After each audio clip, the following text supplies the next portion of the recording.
In this video, I'm going to be showing you how your sales funnel is scaling your growth. And I'm going to be taking you through the old funnel as well as the new funnel and showing you what you're doing wrong, what you have to improve on so that your funnel works better and gets you more and better customers.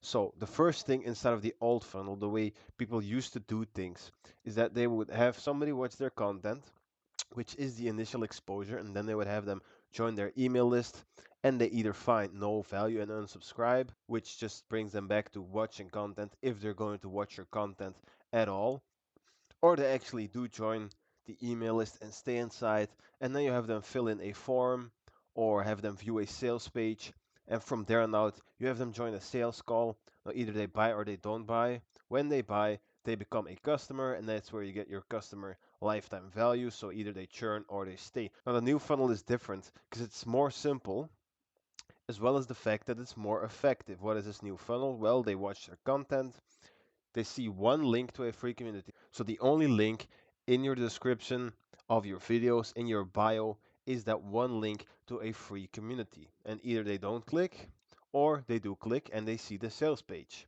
They don't join or they join.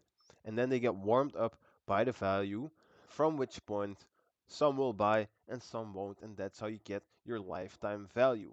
Now, what is the goal of a funnel? Well, our goal is to get customers. How do we do that? Well, we have to increase the contact to conversion rate. Contact means the amount of views you get, so the amount of people that come into contact with you, your brand, your product, as well as your conversions. So the amount of sales that you get in regards to the amount of views that you get. So not just the conversion rate on your sales page, but the conversion rate from views to sales. So if 1 in 100 people buy your product from your sales page and 1 in 100 people click the link to your sales page, then that's 1 in 10,000 people who see your videos that actually buy. That is your contact to conversion rate.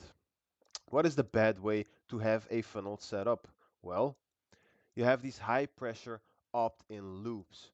A lot of customers, they instantly recognize this and they resent it. If you have something like a high pressure opt-in loop in your funnel, remove it immediately because they're just gonna start resenting it. This is a very bad way to set up your funnel. The next way that people have it set up is hype only. So this month I'm doing this or that month I'm doing that. Like, no, that's not the way you're supposed to set it up.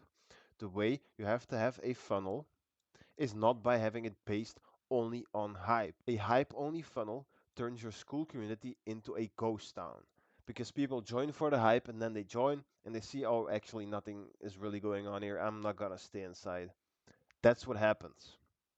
Then next, the third bad thing that people are doing inside of their funnels is having these aggressive upsell ladders.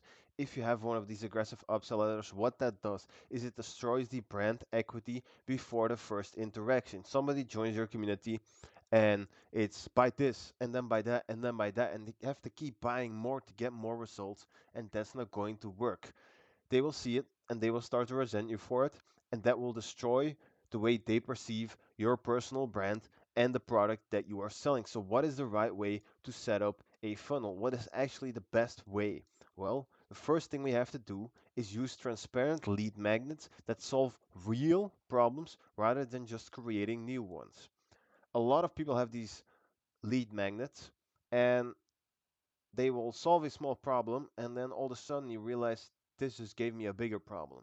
A good example for this is a business community that has people join and they get a path to solving their business related problems.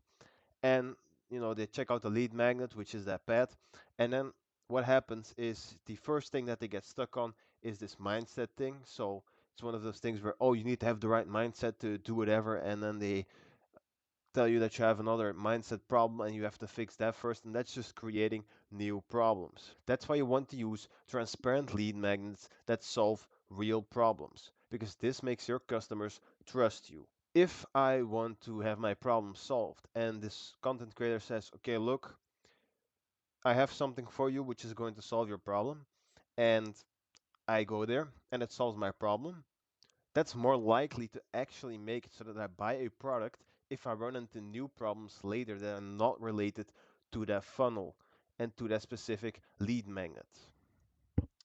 Next, We want to build a sandbox environment where prospects, so your potential customers, can experience your product at their own speed. What do I mean by this? Well, you need to have a mini version of your product inside of that free lead magnet, so that free community or something else. And that way people can run through it and they can have an idea of what the entire product's about. And then if they need your specific advice or they need more help or they need more defined courses on certain topics, then they can join your paid community. What this does is it makes it so that customers will be sure about their decision. That means that you get less churn. And then the last thing you absolutely have to do is prioritizing human connection over automated conversion sequences. This is very important because if your community is just one of those completely robotic communities where people do something and then they get something and then they do something else and they really just have to follow this step-by-step path to getting integrated in some way, then that's not really good because it makes people feel like they're just being run through a sales funnel. If you prioritize human connection inside of your community, so people actually engage with each other, they talk to each other, they help each other out, they have fun inside of your community, that is future proofing your community because people will want to stay in there for longer and they want to talk to each other and they've made friends inside of that community, and that's how they can get along and stay inside for longer, which makes it so that your community is future proof. And so that is how you can improve your funnel. If you're using the old funnel, I suggest you change it, especially if you have a low ticket community. And if you're using the new funnel, just implement all of these things that I've said, make the changes, and that will change a lot for your conversion rate and your churn. That was it for this video. If this video was helpful, then like and subscribe. And if you're a content creator and you want me to help you in creating and scaling your own info product, then click the first link in the description.